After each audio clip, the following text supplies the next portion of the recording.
Pai do Senhor, irmãos, amém? Amém? Vamos se colocar de pé, vamos fazer mais uma oração. Nessa oração, vamos pedir a Deus para que venha falar conosco essa noite, mais uma vez, na sua presença. Pai, em nome de Jesus, aqui nós estamos, Senhor, pois estamos sedentos, ó Deus, de ouvir a Tua palavra, de nos alimentarmos, ó Deus, do Teu pão. Senhor, venha falar conosco aqui essa noite, Pai. Ensina, exorta, edifica a nossa vida, Senhor Jesus, através dos Teus ensinamentos, ó Senhor. Pai, que não venhamos pecar, muito menos errar, e que venhamos, ó Deus, guardar a Tua palavra, Senhor, dentro de nós. Que venhamos, ó Deus, meditar, Senhor, na Tua lei de dia e de noite. E que venhamos, ó Deus, buscar a Tua face em todo momento, Pai. Portanto, Deus, esta noite eu te peço, usa a minha vida, usa a vida daqueles que aqui estão, Senhor, para que possamos aprender uns com os outros, ó Senhor, a Tua poderosa palavra. Deus, eu te peço e te agradeço aqui essa noite, em nome de Jesus, amém. De pé mesmo, quero que vocês abram vossas Bíblias, Mateus, capítulo de número 26, Mateus, capítulo de número 26, a partir do verso de número 57,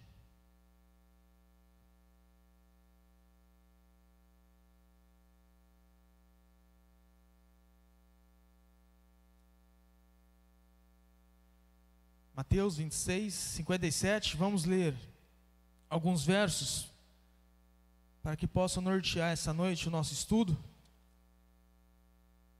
O tema hoje e das próximas terças-feiras também vai ser o julgamento de Cristo. Vamos entender o que estava acontecendo ali, naquele julgamento. Houve tantas coisas que foram erradas ali, nós sabemos de algumas delas, mas talvez não tenhamos a ciência da profundidade que cercava tudo aquilo que estava acontecendo com Cristo. Talvez lemos as Escrituras e algumas coisas passam desapercebidas em textos importantes. Creio que esse estudo vai trazer alguma luz e algum direcionamento para que não só nos textos que falam acerca do julgamento de Cristo, mas como outros textos também, este estudo venha trazer luz sobre eles. Portanto, eu quero que vocês prestem atenção, qualquer dúvida, podem perguntar. Vai ser de grande valia. Mas antes de eu ler o texto, eu quero dizer algo para vocês. Eu quero que vocês prestem bastante atenção no texto que vai ser lido essa noite. Após o término da leitura do texto, eu vou fazer, ou melhor, vocês vão me falar, se assim vocês perceberem, o que vocês encontraram de errado naquilo que estava acontecendo na narrativa. O que houve de errado com o julgamento? Ah, irmão, não era para ter acontecido isso, era para ter acontecido aquilo. Ah, isso aqui eles agiram dessa forma e estava errado. Eu quero que vocês participem a respeito disso. Eu quero ter a visão que vocês têm a respeito daquilo que aconteceu com Jesus Cristo, tanto no Sinédrio, quanto diante o governador Pôncio Pilatos, representante de Roma. Amém? Diz assim o texto, a partir do verso 57. E os que prenderam a Jesus, o conduziram à casa do sumo sacerdote Caifás, onde os escribas e os anciãos estavam reunidos. Esse verso é importante. E Pedro o seguiu de longe, até o pátio do sumo sacerdote. E entrando, assentou-se entre os criados para ver o fim. Ora, os principais sacerdotes e os anciãos e todo o conselho buscavam falso testemunho contra Jesus, para poderem dar-lhe a morte, ou sentenciar a morte. E não achavam, apesar de se apresentarem muitas testemunhas falsas, não achavam, mas, por fim, chegaram duas testemunhas falsas, duas testemunhas, e disseram: este disse, eu posso derrubar o templo de Deus e reedificá-lo em 3 dias. E levantando-se o sumo sacerdote, disse-lhe: não respondes coisa alguma ao que estes depõem contra ti? Jesus, porém, guardava silêncio. E respondendo o sumo sacerdote, disse-lhe: conjuro-te, pelo Deus vivo, que nos diga se tu és o Cristo, o Filho de Deus. Disse-lhe Jesus: tu disseste. Digo-vos, porém, que vereis em breve o Filho do Homem, assentado à direita do poder, e vindo sobre as nuvens do céu. Então o sumo sacerdote rasgou as suas vestes, dizendo: blasfemou. Para que precisamos ainda de testemunhas? Eis que bem ouvistes agora a sua blasfêmia. Que vos parece? E eles respondendo disseram: é réu de morte. Então cuspiram-lhe no rosto e lhe davam punhadas. E outros os bofeteavam, dizendo: profetiza-nos, Cristo, quem é que te bateu? Amém? Podeis tomar assento? O texto lido vai narrar Jesus perante o Sinédrio. Nós vamos entender essa noite o que é o Sinédrio, o que representava o Sinédrio, o que compunha o Sinédrio. Creio que os irmãos prestaram atenção no texto que agora foi lido. Alguém poderia dizer alguma coisa de errado que aconteceu nesse julgamento, nesse trecho? Tudo aconteceu certo. Estava tudo certo aqui no julgamento? Falsa testemunha. Mais alguma coisa estava errada? Casa de Caifás. Que eu frisei isso aí também, né? Casa de Caifás. Também é um erro. Alguém poderia dizer outro? Fora esses dois erros, estava tudo certo?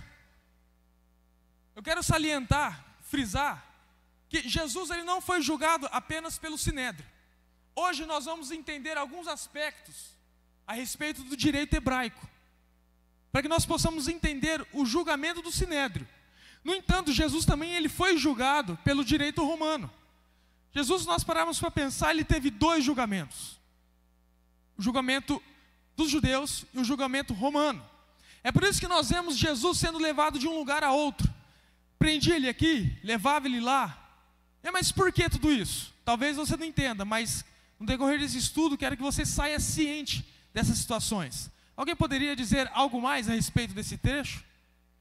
Tem alguma coisa de errado, Alex, nessa passagem aqui? Tem bastante. Bastante? Menciona uma para mim. E agora? Mas tem bastante mesmo, você acertou. É mais fácil você contar em 1 ou 2 dedos aquilo que estava certo. Bom, eu li esse trecho. Algumas coisas que nós vamos aprender hoje aqui vai trazer luz para esse texto, como também para outros textos bíblicos. Amém?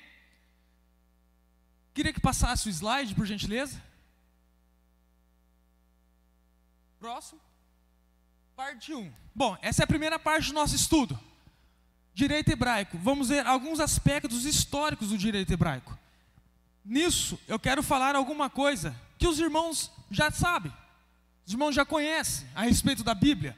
Quero relembrá-los a respeito de algo. Próximo slide. Aqui eu coloquei uma seção cronológica para que nós possamos entender como é que se deu a lei. Como é que veio a lei de uma forma bem rápida, sucinta e coesa, para que nós possamos entender a lei hebraica em alguns seus aspectos. Aqui eu coloquei 1270 a.C. Moisés liberta o povo de Israel. Acontece as 10 pragas, o mar vermelho se abre. O povo agora ele está no deserto. Alguém sabe me dizer algo de muito importante a respeito da lei que aconteceu no deserto? Entre 1270 e 1230, aconteceu algo de muita importância. O Pentateuco, nós vamos entrar. Faz parte. Oi? Os mandamentos. Alguém tem alguma coisa para dizer? Os mandamentos. Os mandamentos. O que mais?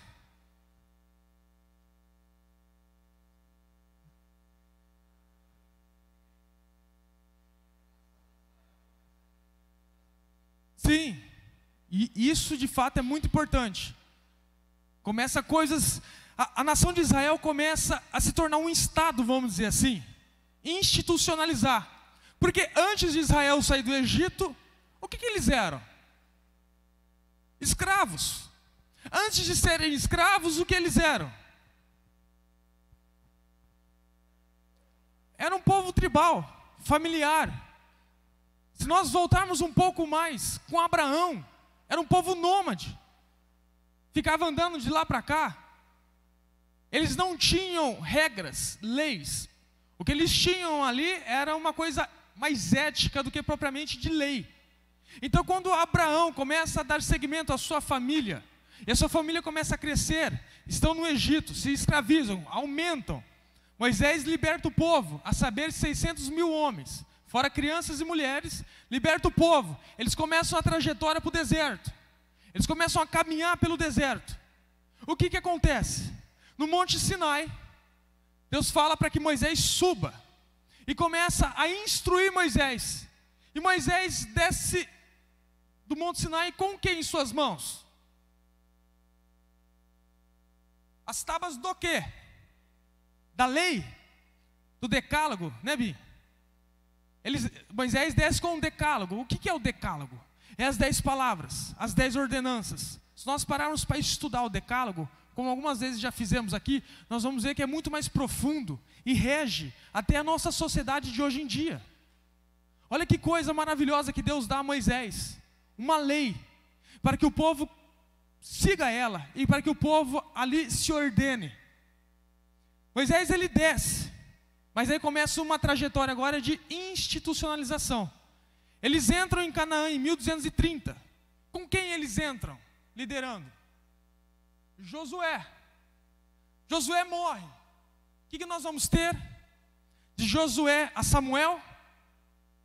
O período dos juízes. O período dos juízes compreende. Ali o povo se perde, o povo se acha, o povo se perde, o povo se acha. E Deus querendo tratar com eles. Algumas vezes eles obedeciam à lei de Deus, outras vezes eles se desviavam, aí Deus levantava um juiz. Até chegar na monarquia, onde o povo fala assim para Samuel: Samuel, nós queremos que você unja um rei para nós. Samuel unge um rei, a saber Saul, em aproximadamente 1030. Saul ele é ungido rei. Começa agora a era monárquica em Israel. Há um rei agora que vai guiar todos, juntamente com o sumo sacerdote. Amém até aqui? Isso é um panorama bíblico do Antigo Testamento. Próximo slide. Período dos juízes. É bom lembrar que a teocracia, ou seja, Deus governando, judaica era permeada por uma realidade jurídica, ou seja, da qual Deus governava e ditava as leis, e era o principal juiz do povo.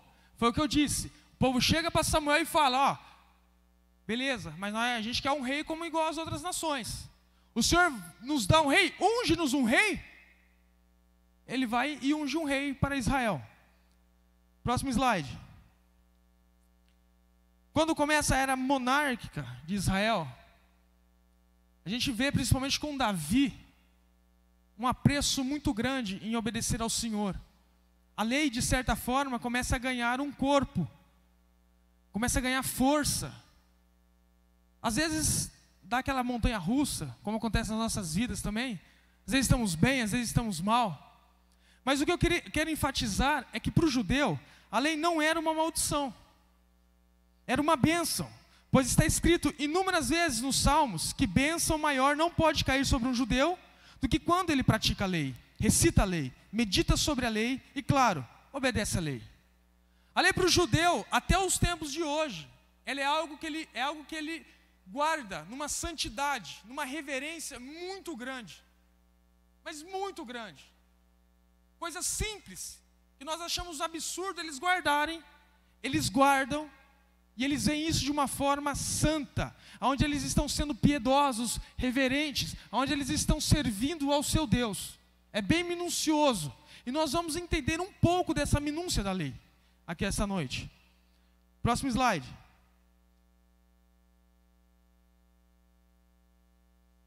O reino divide em 930 a.C. Reino do Sul, Reino do Norte. Começa, aí vem os impérios.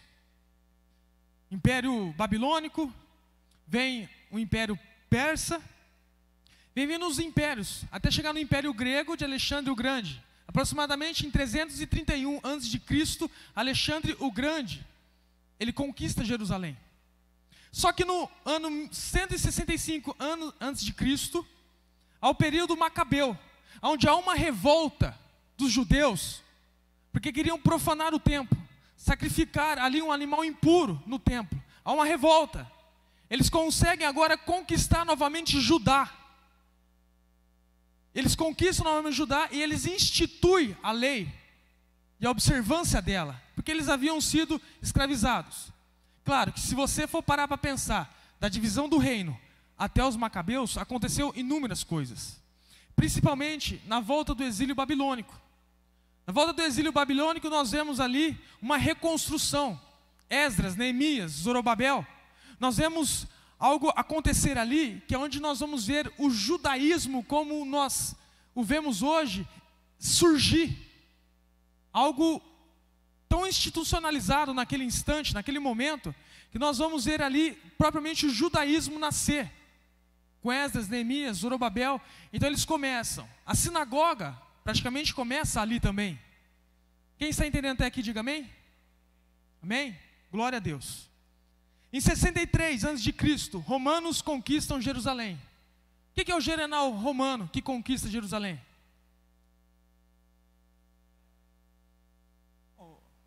Não foi.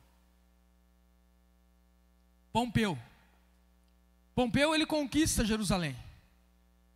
A gente vai ver Pompeu. Pompeu, para vocês terem uma ideia, ele foi inimigo de Júlio César. Júlio César, se eu não me engano, ele é assassinado em 44 a.C. Mas ele fez feitos enormes por Roma. Pompeu, ele era adversário de Júlio César. Quem conquistava mais coisas poderia ser alguém muito importante em Roma, como de fato ele era. Ele conquista Jerusalém.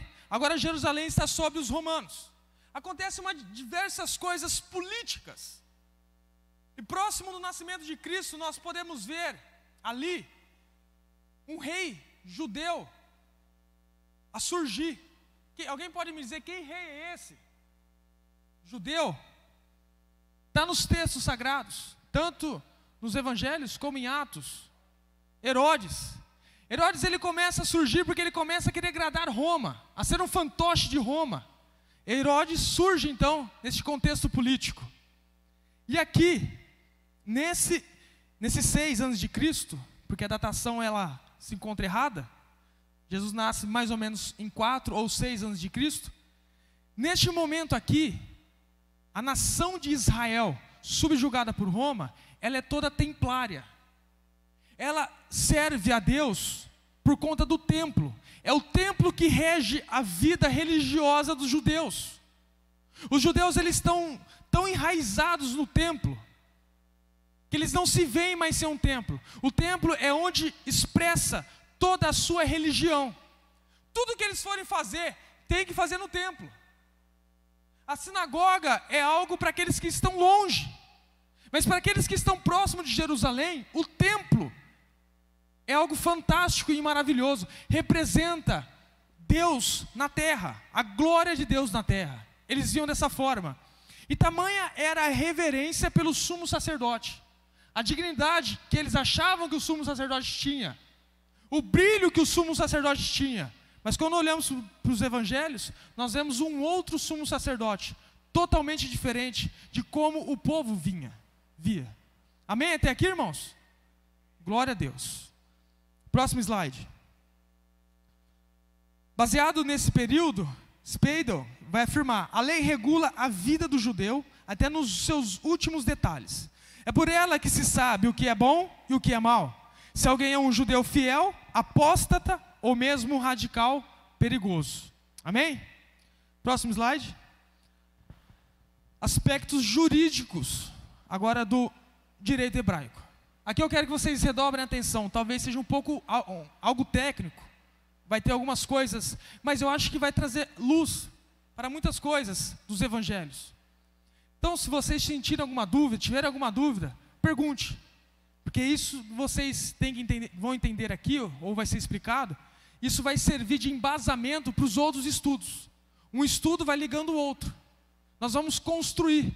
Você não maratona no Netflix? Se você perdeu um episódio no Netflix, você não entende o que está acontecendo? Hoje vai ser a mesma coisa. você não estiver atento e perder algum detalhe, talvez você não entenda alguma coisa no outro estudo. Amém? Próximo slide. Aspectos jurídicos. O que compõe a lei? A Torá, que significa lei, ou instrução. Alguém sabe me dizer aonde encontramos a Torá? Não. Quem falou Pentateuco?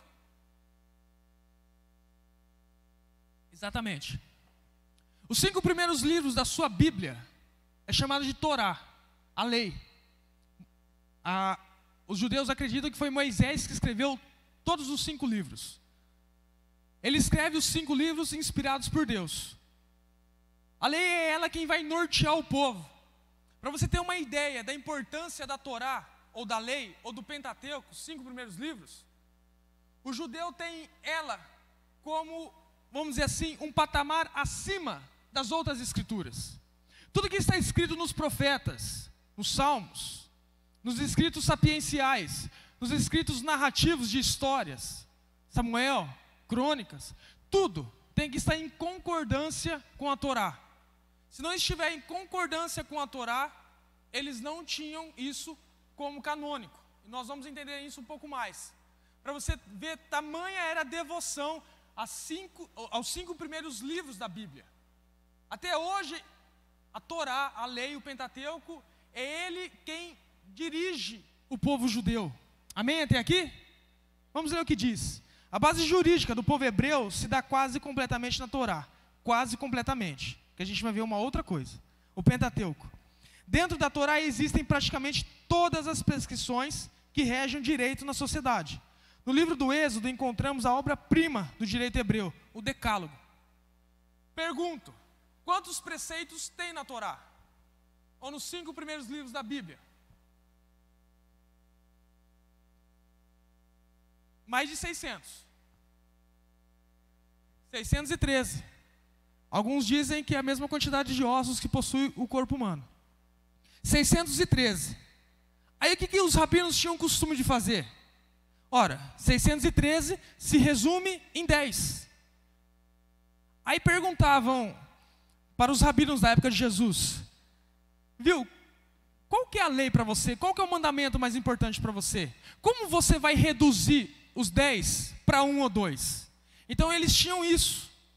Viu, como que você minimiza a lei? Não minimizar de inferiorizar, mas de diminuir ela na sua quantidade. De 613, você vai para 10. Jesus, ele falou 2. Amarás o Senhor teu Deus e depois amarás o teu próximo. Jesus, ele resume em 2. Todos os 613. Era isso que eles faziam antigamente.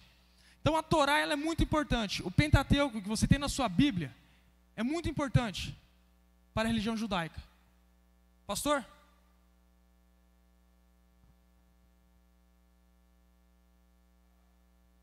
Mandamentos que Jesus resume em 2. Sim.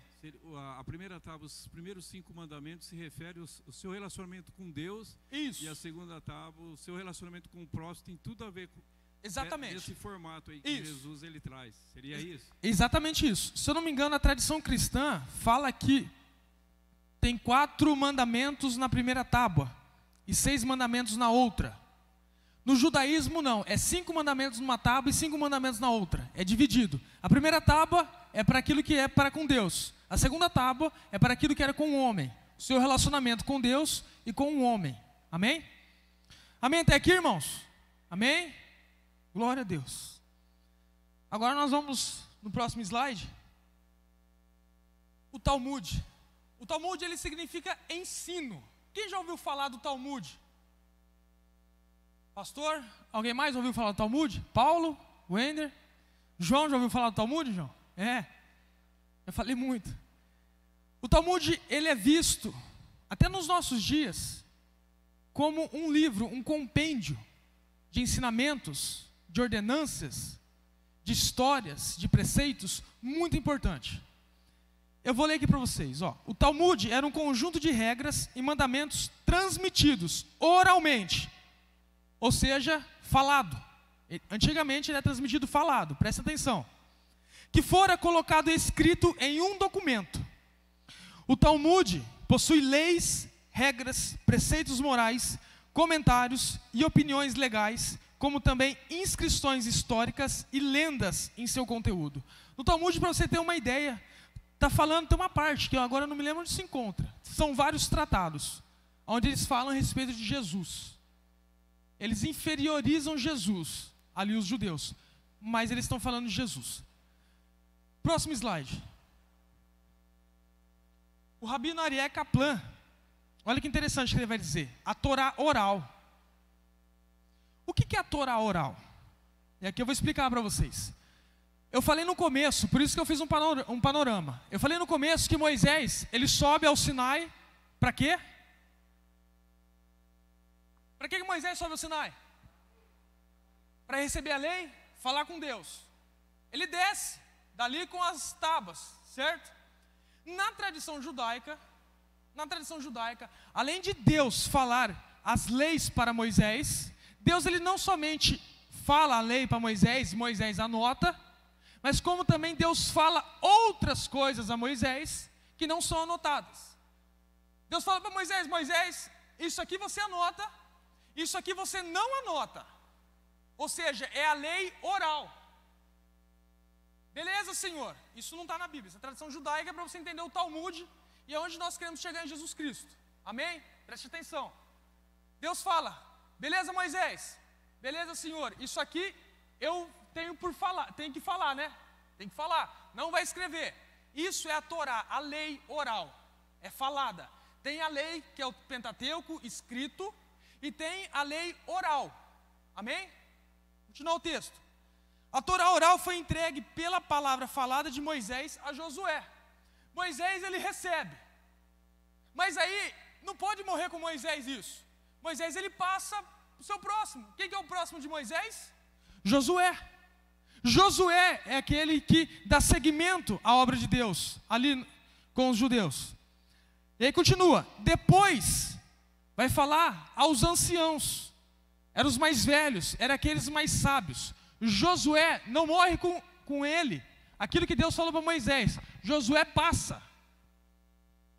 Vai falar também, fala aos profetas e a grande assembleia. A grande assembleia era o sinédrio liderado por Esdras, no início da época do segundo templo. Por isso que eu falo que a instituição judaísmo, ou melhor, a religião judaísmo, de fato vai começar com Esdras, o sacerdote. Porque é ele quem começa a institucionalizar com o sinédrio. Nós vamos entender também o que é o sinédrio. Então, aquilo que Deus fala para Moisés, que não é escrito na Bíblia, que é a Torá falada ou a lei falada, é transmitido de um para o outro, geração após geração. O conteúdo é bastante, irmãos. Talvez acaba... Rapidinho, para Pode não falar. tomar muito tempo. Por exemplo, a questão do ritual do culto, da construção do tabernáculo, isso aí entra na parte oral. Tirando uma dúvida, na parte oral. Entra na parte oral. Muitas outras coisas mais que na inspiração foi escrito, mas entra na parte oral. Na parte oral. Parte oral. A gente vai entender isso um pouco melhor. Por quê? Porque hoje a gente vê materiais do terceiro templo já construídos. Só que eles têm uma série de ordenanças para construir as coisas do terceiro templo de Israel, que está na iminência de tê-lo. Então, para que eles possam construir da maneira adequada, eles vão recorrer a essa tradição. Hoje em dia, eles recorrem a essa tradição, que eles encontram onde? No Talmud, que é um ensino. Nós vamos chegar lá. A grande assembleia era o sinédrio liderado por Esdras no início da época do segundo templo. A época do segundo templo vai se dar quando os judeus voltam da Babilônia, amém? Voltam da Babilônia, passa a época de Jesus, Jesus morre e ele é destruído em 70 depois de Cristo. Ali é destruído o segundo templo. O terceiro templo não existe. Igual eu falei, os materiais estão prontos para serem construídos. Que assumiu decretar a legislação que tornaria o judaísmo viável na diáspora. Por exemplo, essa questão aqui, os judeus se espalham pelo mundo. Não são mais judeus que estão ali. Lembra que eu falei para vocês que eles eram aquelas pessoas templárias que faziam tudo ao redor do templo e para o templo, agora não, agora eles não têm mais. Como é que eles vão agir? O Talmud vai ensinar como eles agir. Por exemplo, tem uma oração que eles fazem todos os dias, que é o Shema. Shema Israel Adonai Eloheinu Adonai Echad. Eles vão falar isso todos os dias. Eles falam isso. Só que, por exemplo, quando eles estiverem perante o horário de ser recitada essa oração, e à sua frente, parece até engraçado, mas eles veem isso de uma certa forma muito santa, vamos dizer assim, essa recitação. O que eles vão fazer se tiver um cocô de cachorro? Como é que eles vão orar? Esse Talmud vai falar, você tem que orar assim, assim, assim, assado. Então eles vão ter diretrizes para tudo em sua vida. Tudo tem um protocolo, vamos dizer assim. Aí ele vai se tornar o judaísmo viável na diáspora. O que é a diáspora? É a dispersão do povo judeu fora das terras de Israel.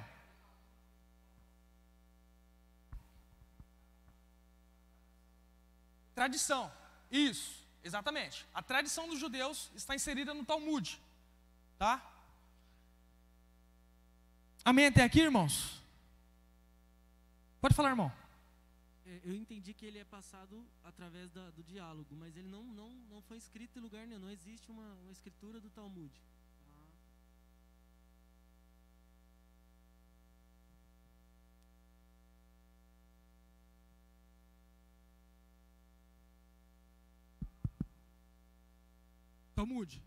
Talmud. A pergunta dele foi muito pertinente. Até lembrou de que poderia falar. Vamos lá. Chegou em 70 depois de Cristo, o que acontece com o templo? É destruído por Roma, certo? O Talmud, ele não existia ainda. Tinha a Torá falada, a lei falada, aquela lei que Deus deu para Moisés na tradição judaica. Tem um rabino, no 2º século, chamado Judá, o príncipe, que ele vê a necessidade de tornar isso por escrito, porque o povo se dispersa. Então, aquilo que Deus ensinou a Moisés lá, falado, agora vai se perder, porque o povo se desfez.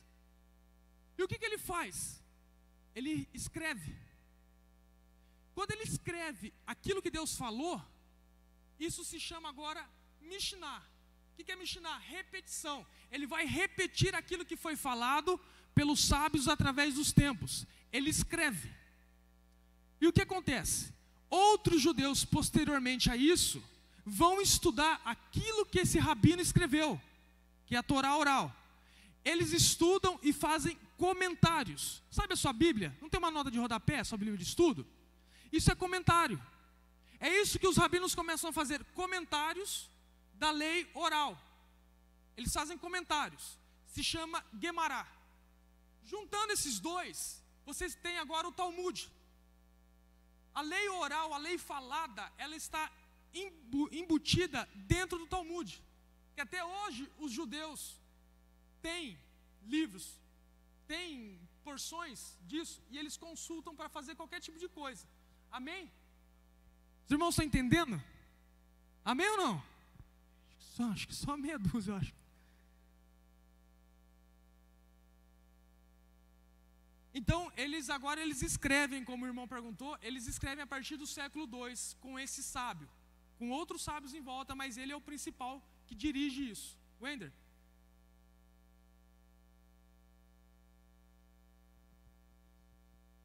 Existia uma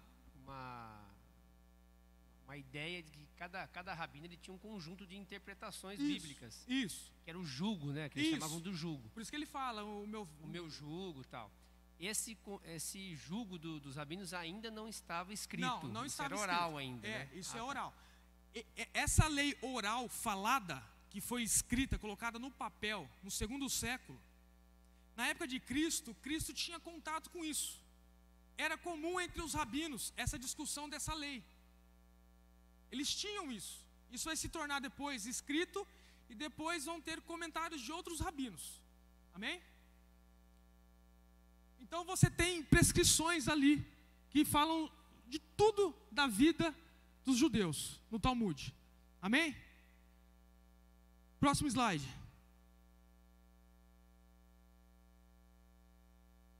A divisão das leis hebraicas, e agora a gente vai entrar na questão das leis, de algumas coisas, para que nós possamos entender.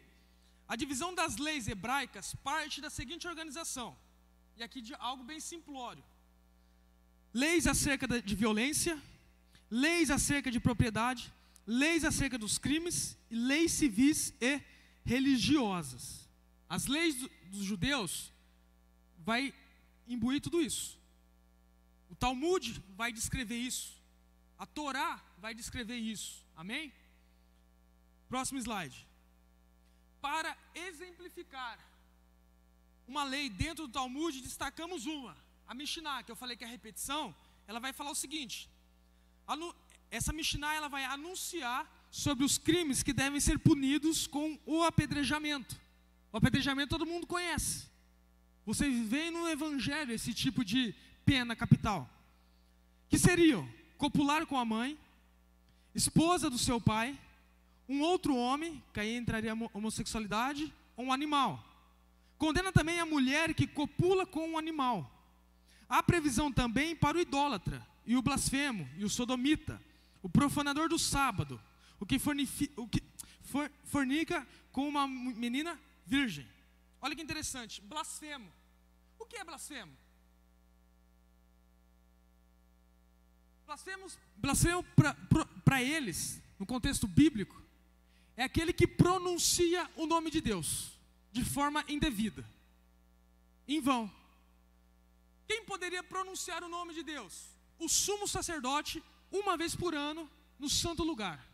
Ele chegava, ele pronunciava o nome de Deus. Quando alguém pronunciava isso, o nome de Deus, fora do contexto, ele era apedrejado. O apedrejamento, para você ter uma ideia, quando alguém era condenado ao apedrejamento, eles chegavam com a pessoa, em alguns casos, à beira de um abismo, colocava ela à beira do abismo. E quem que jogava as primeiras pedras? As testemunhas que acusavam. Jogava as primeiras pedras, e aí todo o restante do povo que estava ali jogavam as seguintes. Aquela pessoa que estava na beira do abismo, ela caía. Talvez não morria na hora, mas para que ele estava ali? Para que ela caísse e quebrasse a coluna e ficasse ali até morrer. Os animais viriam ali e comiam ela. Era mais ou menos dessa forma como aconteceu algumas coisas. Ô Diegão, mas nesse caso aí, tinha um julgamento antes ou simplesmente era falado que a pessoa fez errado e o pessoal já partia para o apedrejamento já? Boa pergunta sua. Muito boa, mas e a gente vai entrar nesse assunto já. Amém? Vamos lá. O que fornica com uma menina virgem. Essa Mishnah coíbe esses crimes por entender que o sujeito ativo conduz uma cidade toda à perdição. A pessoa que comete esse tipo de crime, na visão deles, conduz outras pessoas também a fazerem o mesmo. Olha que interessante. Deus fala muitas vezes no Pentateuco: exterminarás o mal do meio de ti. Corta o mal pela raiz. Em outras palavras, não ande com esse tipo de pessoa. Não compartilhe com esse tipo de pessoa. Não fique com esse tipo de pessoa. Ela vai te trazer má influência. Eles levavam isso ao extremo. Amém? Próximo slide. O direito penal hebreu previa 7 espécies de penas capitais. Penas capitais eram as penas de morte. As penas temporárias é as penas que traziam sofrimento à pessoa, mas não a matavam. As capitais eram timpanamento. A pessoa era presa a um tronco, onde tinha o seu abdômen exposto, e ali pegava-se um porrete e batia nela até ela morrer. Era o timpanamento. A segunda era sufocação. E o que era? Cavava-se um buraco fundo, colocava ali cinza e terra junto, jogava a pessoa lá dentro. Ela ficava sufocada com aquelas cinzas. Naquele ambiente que ela se encontrava, ela morria sufocada. Laceração das carnes. A sua carne era lacerada, como diz aqui. Decapitação, cortava-se a cabeça. Próximo slide. Lapidação. Lapidação é o apedrejamento. Aí eu coloquei aqui, ó, as primeiras pedras eram jogadas pelas testemunhas de acusação. Pena por fogo. Matava-se pelo fogo. Morte pela espada. Podia ser a decapitação ou se enfiava a espada na pessoa e a matava. Amém? Próximo slide. As penas temporárias eram a flagelação. Vocês sabem o que é a flagelação? As chibatadas. É isso aí, irmã. Você batia nos seus meninos, viu? Eu era muito flagelado também. Apesar de ser bonzinho. A flagelação. Hoje está difícil, hein? Flagelação era 38 mais uma, porque não poderia passar de 40 para o judeu. O judeu, penalizando outro judeu, não poderia passar de 40. Era 38 mais uma ou 40 menos uma. Quando os romanos iam executar essa espécie de pena ou de tortura, eles não estavam nem aí para os 40. Eles iam até onde o algoz queria ir, ou até onde o juiz mandava eles ir. Quando Jesus foi ali açoitado, possivelmente passou disso. Mas bem possivelmente. E a gente vai entrar nesse assunto futuramente, não nesse estudo. Mas qual que é a diferença de 38 mais uma, 40 menos uma? Nenhuma. Nenhuma, né? Nenhuma.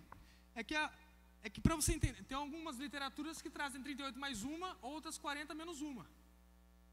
Pastor? Diego, a gente vê na Bíblia também a respeito da pena de morte, não só, por exemplo, ao marido, ao chefe da família, mas toda a família, né? O que você podia falar disso daí, dentro do que você está ensinando para nós? Era penalizado toda a família por causa de um pecado, né? A gente vê isso, né, lá nos tempos de Josué, por exemplo, na questão lá da capa babilônica, né? Então que Deus penalizava toda a família por causa da atitude de uma... Mas você fala a família pagã.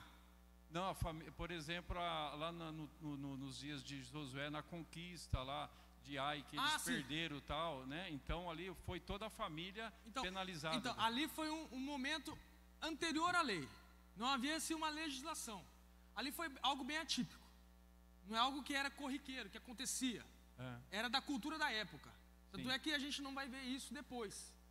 Famílias morrendo inteiras perante a lei judaica, entendeu? Então isso é algo, não dá para a gente entrar aqui e fazer um estudo sistemático com isso, porque isso é algo ímpar, não é algo que acontecia, então, era algo exclusivamente da época mesmo. Então seria isso, a alma que pecar, essa morrerá.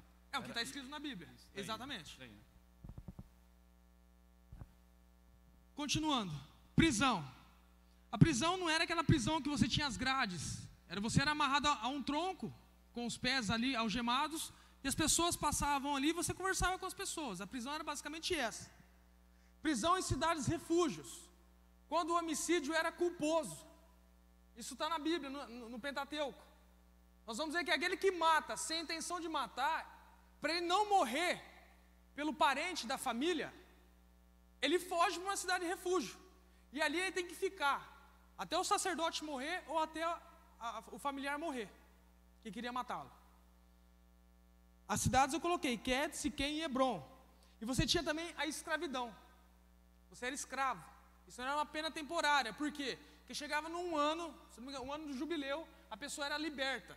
Não estava mais presa. Amém? Glória a Deus. Vamos continuar.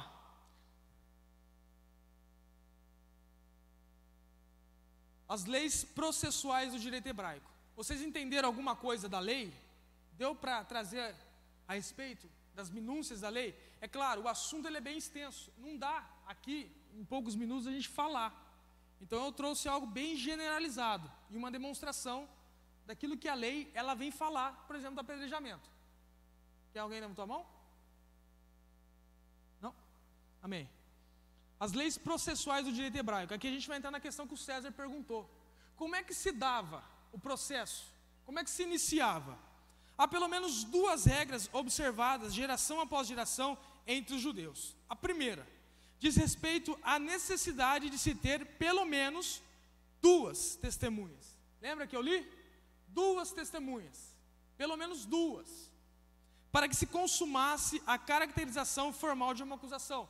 Para que a acusação fosse formalizada, você precisava ter duas testemunhas. No julgamento de Cristo, nós vemos eles trazendo pessoas e falando, e elas não estavam coerentes entre si, não estavam batendo as suas ideias. Até que chegou-se a duas pessoas que mentiram, e eles falaram, não, vamos ficar com elas mesmas, porque não tem mais ninguém.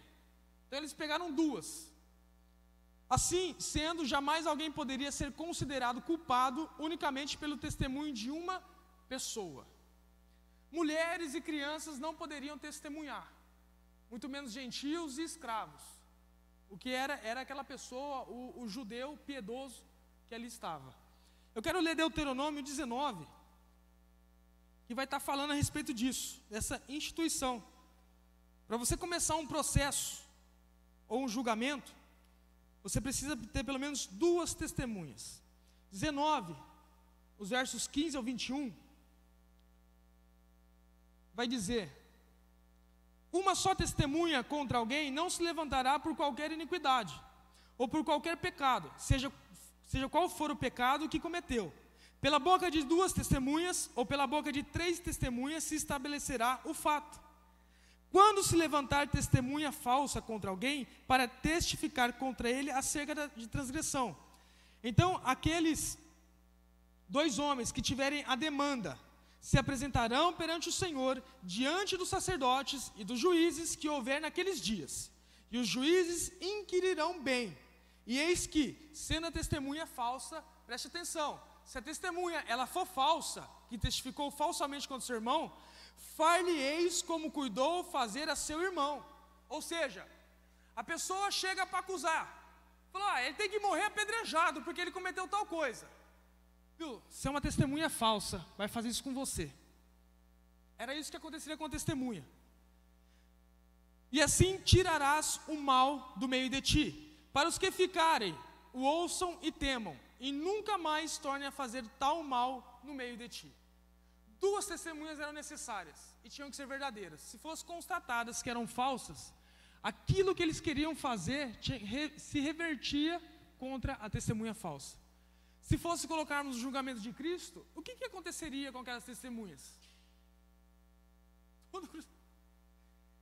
Vamos continuar. Então, a primeira regra observada era 2 testemunhas. Próximo slide. A segunda é uma lei geral que determina a necessidade de completa apuração dos fatos antes do julgamento. Você ia apurar os fatos, para que depois você julgasse a pessoa.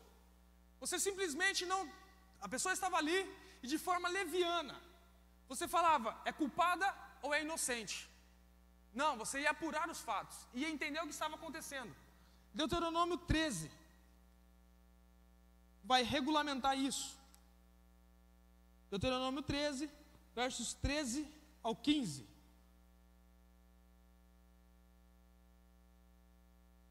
Uns homens, filhos de Belial, que saíram no meio de ti, incitaram os moradores da sua cidade, dizendo, vamos e sirvamos a outros deuses que não conhecestes. Então inquirirás e investigarás, e com diligência perguntarás. E eis que, sendo verdade e certo que se fez tal abominação no meio de ti, certamente ferirás ao fio da espada os moradores daquela cidade, destruindo a ela e a tudo o que nela houver, até aos animais. Ou seja, você vai investigar aquele caso. Você não vai falar simplesmente por falar. Amém? Vamos correr um pouco. Outras leis relativas ao processo podem ser percebidas no Talmud. Olha que interessante. Aquilo que está no Talmud, nós podemos ver que não foi cumprido na época de Cristo. Vamos ver. O processo e o veredito devem ser levados a cabo integralmente de dia e não de noite. Quando que Jesus foi julgado? De noite. A sede habitual para as sessões do Sinédrio é a câmara de pedra talhada situada no interior do templo. O Sinédrio se reunia neste local. Aonde eles se reuniram para julgar Jesus? O nosso irmão Wender falou. Na casa de Caifás. Não era para se reunir ali. Não era para ser de noite. Próximo slide. O veredito não poderá ser emitido no mesmo dia do processo, devendo se esperar o dia seguinte. Ou seja, Jesus não era para ser condenado naquele instante. O veredito era para ser depois. Estava tudo errado. E por isso, um processo não pode ter lugar durante a vigília de um sábado. Ou seja, era numa quinta-feira à noite. Sexta-feira era um dia santo. Era um sábado para eles também. Era um dia que eles guardavam. Então não poderia aqui ter esse processo sido levado em consideração. Ou de um dia festivo, evidentemente. Tampouco se pode celebrar algum juízo num sábado ou dia de festa. Ou seja, se eles tivessem que esperar na sexta-feira para condenar Jesus, eles não poderiam. Tinha que ser num domingo. Ei, vamos encerrar a nossa sessão, vamos acabar aqui, Jesus vai embora, depois ele volta e a gente vai julgá-lo. Não foi nada disso que aconteceu. Não foi nada disso que houve ali. Isso era regra na época deles já. Isso aqui já estava entre eles. Olha as gravidades do fato que eles fizeram ali. Líderes religiosos, com inveja, querendo prender e matar um homem. Eles fizeram de tudo. Quebraram princípios, para que eles pudessem ter o seu conforto, para que eles pudessem ter os seus status resguardados, protegidos.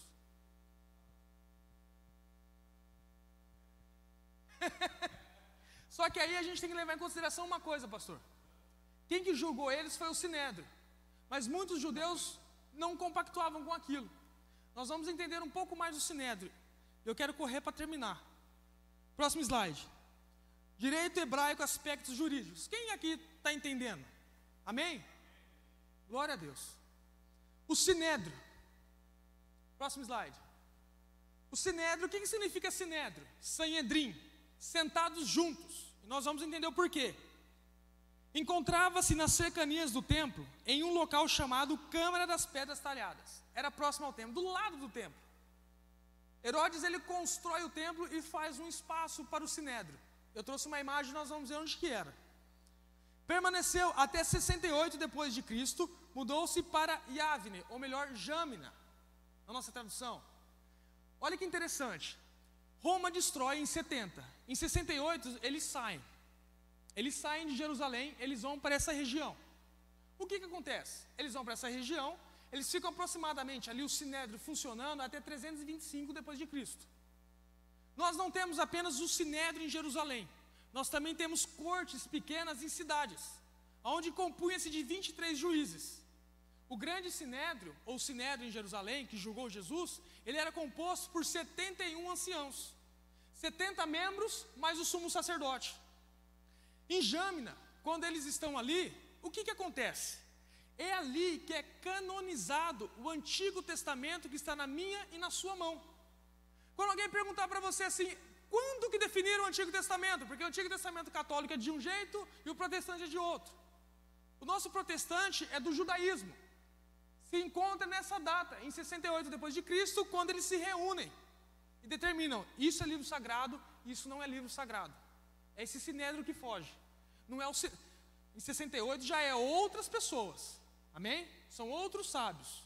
Não é os que condenaram Jesus. Mas, daquilo que a Bíblia fala e relata, quais membros nós encontramos nos relatos dos evangelhos? Do Sinédrio. Nicodemos. Quem mais? Caifás era o líder. Mas tinha mais um que era seguidor de Jesus, além de Nicodemos. Não. José de Arimateia. Nós vemos 2 membros do Sinédrio, discípulos de Jesus. Amém? Composto por 71 anciãos. Números 11 e 16. Isso aqui é importante a gente ler. Números 11.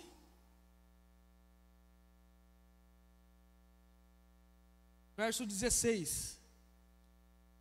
Aonde começa a instituição do Sinédrio. Olha que interessante, 11:16.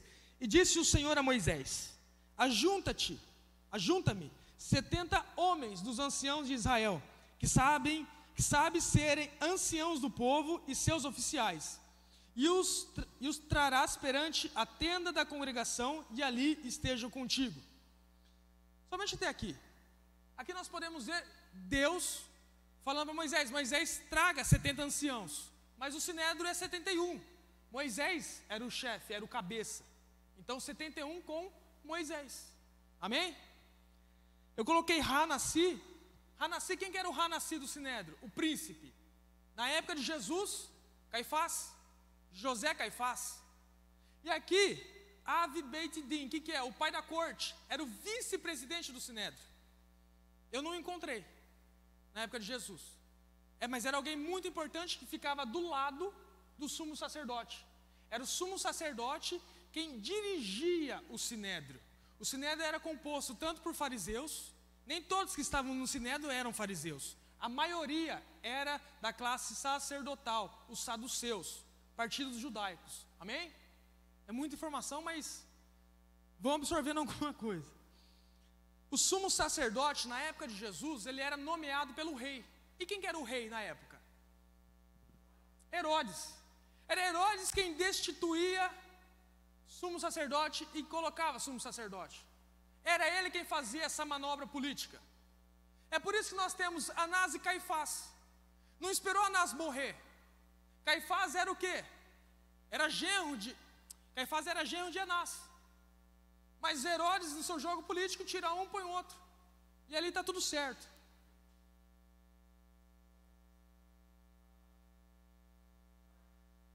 Pela Galileia. Isso, pelo norte. Jerusalém ficava no sul. Responsável pelo sul era o Sinédrio. O Sinédrio, ele ficava. E o representante de Roma, na ocasião, Pôncio Pilatos. Amém? Mas Pôncio Pilatos ele não ficava em Jerusalém. Nós vamos ver nos relatos ali do julgamento que ele estava em Jerusalém, por ocasião da Páscoa. Mas o seu lugar de residência era Cesareia Marítima. Era longe dali. Já era uma coisa absurda. Não é dos nossos tempos isso, é bem mais antigo. Salomão diz que não há nada novo debaixo do céu. É tudo a mesma coisa. É tudo a mesma falcatrua, vamos dizer assim. Próximo slide. Se reuniam periodicamente, normalmente às terças e quintas durante o dia. Eles se reuniam na sua sala para deliberarem acerca de julgamentos. Normalmente terças e quintas eles se reuniam. Mas para a gente se candidatar ao Sinédrio, qual que era aquilo que precisávamos ter? Viu, tenham isso em mente, quando vocês lerem acerca de Nicodemos, tendo ido a conversa de noite com Jesus. Quando José de Arimateia, ele vai ceder o seu túmulo para Jesus, eles descem Jesus ali, pega Jesus e levam até o sepulcro, um membro do Sinédrio, alguém muito importante, não era qualquer um. E o que eles eram naquela época? Era para ser, pelo menos, destacado no conhecimento da Torá, conhecimento bíblico. Para vocês terem uma ideia, o conhecimento agregado por eles, quando um judeu aos 6 anos entrava numa escola, na Beit Sefer, casa do livro, eles entravam dos 6 aos 10, eles tinham que decorar os 5 primeiros livros da Bíblia. Dos 10 a mais ou menos aos 13 anos, eles tinham que decorar todo o restante, o Antigo Testamento inteiro decorado, até os 13 anos.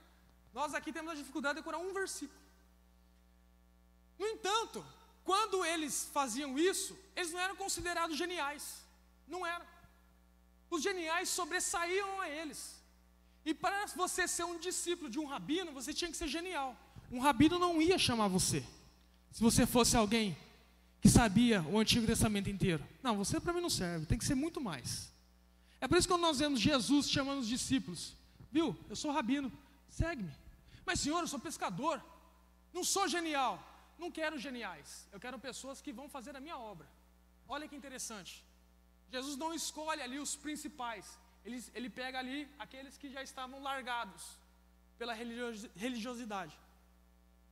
Jesus ele foi rejeitado, né? Porque ele era carpinteiro. Ele era carpinteiro, foi rejeitado. Quando você não era escolhido por um rabino, você seguia a profissão do seu pai. Seguia a profissão do pai. No entanto, Jesus ele se destaca. Aí nós podemos entender o seguinte, que talvez Jesus não escolheu seguir. Por quê? Aos 12 anos, o que Jesus está fazendo no templo? Está discutindo com as autoridades, eles estavam ali estupefatos. Esse menino aqui, ele é fora de série. Creio eu que Jesus não quis seguir aquilo que eles talvez propuseram a Jesus. Não, fica tranquilo aí que eu vou seguir o caminho do meu pai. Paulo podia estar numa, aspiração ao Sinédrio? Exatamente. Paulo, ele entra nessa genialidade, criada aos pés de Gamaliel. Os pés de Gamaliel é do lado do templo, do lado do Sinédrio. Nós vamos ver. Eu já vou correr para me terminar aqui. Destacado no conhecimento bíblico, tinha que ter sabedoria, humildade. Próximo slide. Temor a Deus. A indiferença a ganhos financeiros. Tudo isso os caras tinham na época de Jesus, né? Amor à verdade ao próximo. boa reputação. Isso aqui pode colocar na classe de obreiros, pastor. Pegar isso aqui, acho que eu vou sair fora. Conhecimento de ciência e de matemática. Conhecimento de ciência e matemática. Não tinha que saber só Bíblia. Tinha que saber das outras coisas também que cercavam eles ali. Noção de outras religiões, como práticas de idolatria e ocultismo. Eles tinham que saber diferenciar aquilo que era da religião deles ou aquilo que era idolatria, ocultismo, feitiçaria, bruxaria. Se eu vou julgar uma nação, eu tenho que saber o que eu estou julgando.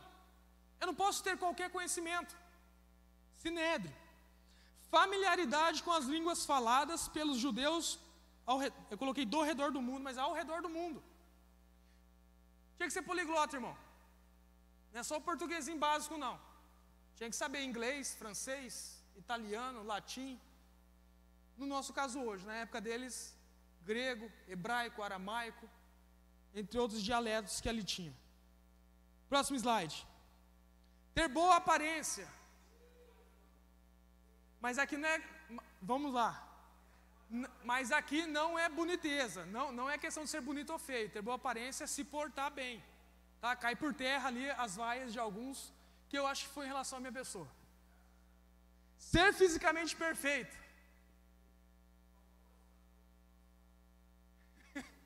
Ser fisicamente perfeito, ou seja, não faltar dedo, não faltar cabelo. Brincadeira.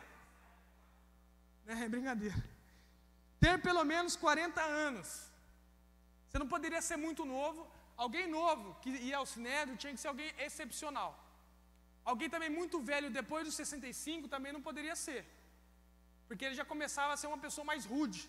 Eles viam isso. Ter filhos e ser sexualmente saudável. Tinha que ter filhos e ser sexualmente saudável.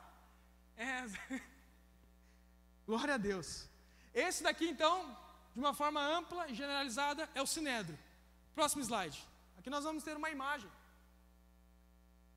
O Sinédrio ficava aqui, ó. E aqui também ficavam as escolas rabínicas, aos pés de Gamaliel. Provavelmente Paulo, ele estudou aqui, ó. Isso aqui é o templo do primeiro século. O pináculo do templo, onde Jesus foi levado, é aqui em cima. Aqui nós vamos ter a Porta Formosa. Quem que cura aqui? Pedro. Pátio das Mulheres. E aqui? Quem ficava aqui? Na época da Páscoa? Fortaleza Antônia. Herodes. Pilatos. Pilatos, ele ficava aqui, ó. E daqui ele via toda a movimentação dos judeus. É isso. Exatamente. Ficava aqui, ó. Próximo slide. Aqui era o Sinédrio. Como eles se sentavam. Eles sentavam em semicírculo, um do lado do outro. Aqui ficava o sumo sacerdote. Provavelmente o vice-presidente, ou o pai da corte, ele começava a sentar aqui, ó. Aqui ficava o acusado, e aqui ficavam os oficiais. Aqui sentavam-se estudantes, para aprender. Então aqui ficavam os 70 membros, 35 desse lado e 35 desse. Jesus, ele não foi julgado aqui. Mas provavelmente foi parecido com isso. Não estavam todos reunidos naquela noite. Ele estava perante o sumo sacerdote. E aqui estava alguém do seu lado, provavelmente, porque ele estava acorrentado e tido como um bandido muito perigoso. Não sei por que eles iam dessa forma. Mas ele estava aqui. E o que acontece? No texto que nós lemos, Jesus responde para Caifás. Viu? Eu sou o filho de Deus, Caifás. Aí o que alguém que está do lado de Jesus faz? Esbofeteia ele. É assim que você fala com o sumo sacerdote? Eles estavam mais ou menos desse jeito aqui. Amém? Aí eles cobrem, acho que Marcos vai dizer, que eles cobrem o rosto de Jesus e começam a esbofetear. Viu, Cristo? Profetiza então quem te bateu? Eles começam a ridicularizar aquilo que era para ser um julgamento sério. E não acontece dessa forma. Amém? Até aqui, irmãos? Próximo slide. As questões observadas pelo Sinédrio eram questões religiosas e ritualísticas envolvendo assuntos do tempo, questões criminais em concorrência com cortes seculares, procedimentos relativos à descoberta de algum cadáver. Próximo slide. Julgamentos relacionados a casos de adultério, questões relativas aos dízimos, preparação dos manuscritos da Bíblia ou da Torá para o rei e para o templo. Era o sinédrio que preparava para o rei, que ele tinha que ter um rolo da Torá. O rei tinha que ter um rolo que continha os 5 livros da Bíblia. Lembra que eu falei da importância desses livros? Redação do calendário lunar. Em que dia ia cair as festas? Eram eles que faziam essa redação. Sabe aquele calendário que você ganha todo começo de ano? Onde vai cair os dias? Eram eles que faziam aquilo. Resolução das dificuldades concernentes ao cumprimento de leis rituais. Ou seja, se tinha alguma resolução, algum impasse em alguma lei que não entendiam muito bem ali, os pequenos sinédrios ou o povo de Jerusalém, eles levavam até o grande sinédrio. E eles resolviam. Próximo slide. E aqui eu já estou chegando à conclusão. Pergunta: quem era o príncipe do sinédrio na época de Jesus? Quem era o príncipe? Aquele que comandava? Caifás. Caifás era. O sinédrio havia renunciado no ano 28 depois de Cristo, portanto, um pouco antes de Jesus ser condenado à morte, ser crucificado, a sua autoridade sobre crimes passíveis de pena capital. Ou seja, não era o sinédrio que falava: você vai morrer e nós vamos te matar. Eles julgavam, mas eles não matavam mais. Eles renunciaram a essa autoridade em 28 depois de Cristo. Portanto, quando Jesus ele vai ser julgado, o poder de matar não era do sinédrio. O que eles faziam? A gente não pode matar, renunciamos. Viu? Vamos pegar, já sentenciamos ele, Jesus mesmo, vamos levar a Roma, porque Roma vai executá-lo por nós. E ali começa-se outro julgamento por Pilatos. Aqui é um julgamento. A gente vai falar um pouco mais a respeito disso, porque teve outras transgressões também. Por exemplo, quando eles estavam ali reunidos, e todos, era por votação o julgamento. Quem acha ele culpado fica de pé. E ficavam alguns de pé, outros sentados. Quando todos concordavam unanimemente que aquela pessoa era culpada, o que acontecia? A pessoa era absolvida. Ela não era condenada. Porque tinha alguma coisa de errado naquilo. Tinha alguma falcatrua. Alguém estava influenciando todos para que votassem que ele fosse culpado. Amém? Joséfo, historiador do primeiro século, falando acerca do sinédrio nos tempos de Cristo, vai dizer: são ambiciosos, ladrões, soberbos e amantes da violência. Nada a ver com aqueles prescritos que tinham que ter antes. Por quê? Se tornou algo político. Se tornou algo em que eles almejavam status. Não era mais servir ao povo, era servir apenas aos seus interesses. E é o que eles estavam fazendo no julgamento de Jesus, servindo aos seus próprios interesses. Amém? Último slide agora para concluir. Existe uma profecia, segundo a tradição judaica, que diz que a restauração do sinédrio precederá a vinda do Messias. Nós encontramos essa profecia em Isaías 1:26. Eu quero ler essa profecia com os irmãos. Isaías 1:26, já estou encerrando. Excedeu-se meu tempo. 1:26 ao 27. Eu queria ler também o 28. E diz assim o texto: e te restituirei os teus juízes, o sinédrio, como foram dantes, e os teus conselheiros, como antigamente. Aqui a profecia fala a mesma coisa. E então te chamarão cidade de justiça, cidade fiel. Sião será remida com juízo, e os que voltam para ela com justiça. Mas os transgressores e os pecadores serão juntamente destruídos, e os que deixarem o Senhor serão consumidos. Olha que interessante. Segundo a tradição judaica também, o sinédrio, quando ele voltar, ele vai voltar na região de Tiberíades. Ele vai ser formado na região de Tiberíades. Por quê? Porque a última vez que se tem notícia do sinédrio foi na região de Tiberíades. Acabou-se ali. Então eles acreditam na sua tradição que vai voltar ali. O sinédrio ele vai ter que existir antes de Jesus voltar. Aí a pergunta que eu faço é: existe o sinédrio hoje?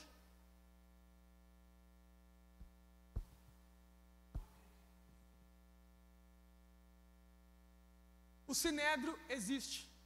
ele foi instituído em 2004, em Israel, na região de Tiberíades. Ou seja, tudo aquilo que está acontecendo para a volta do Senhor Jesus.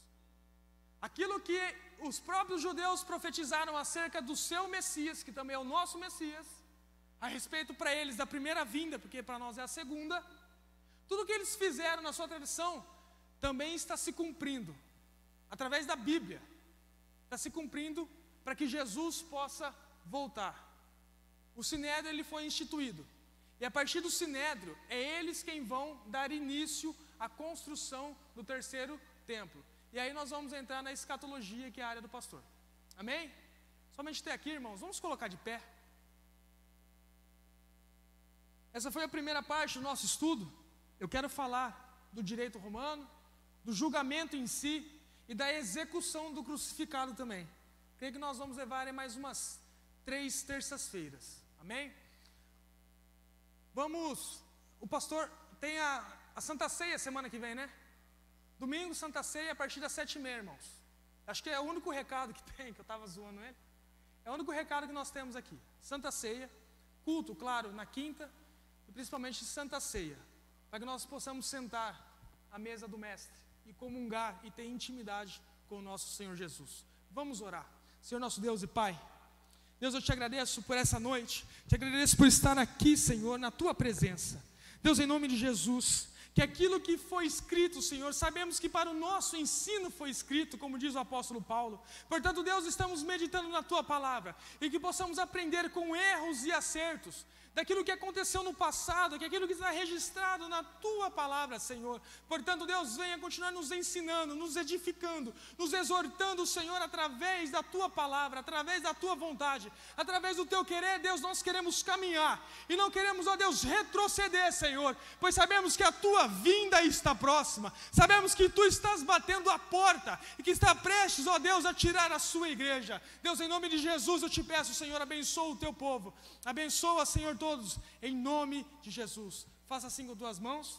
Que a graça de nosso Senhor Jesus Cristo, o amor de Deus e as doces e eternas consolações do Espírito Santo sejam com todos, e todos nós dizemos amém. Não saia daqui sem cumprimentar o sermão, em nome de Jesus.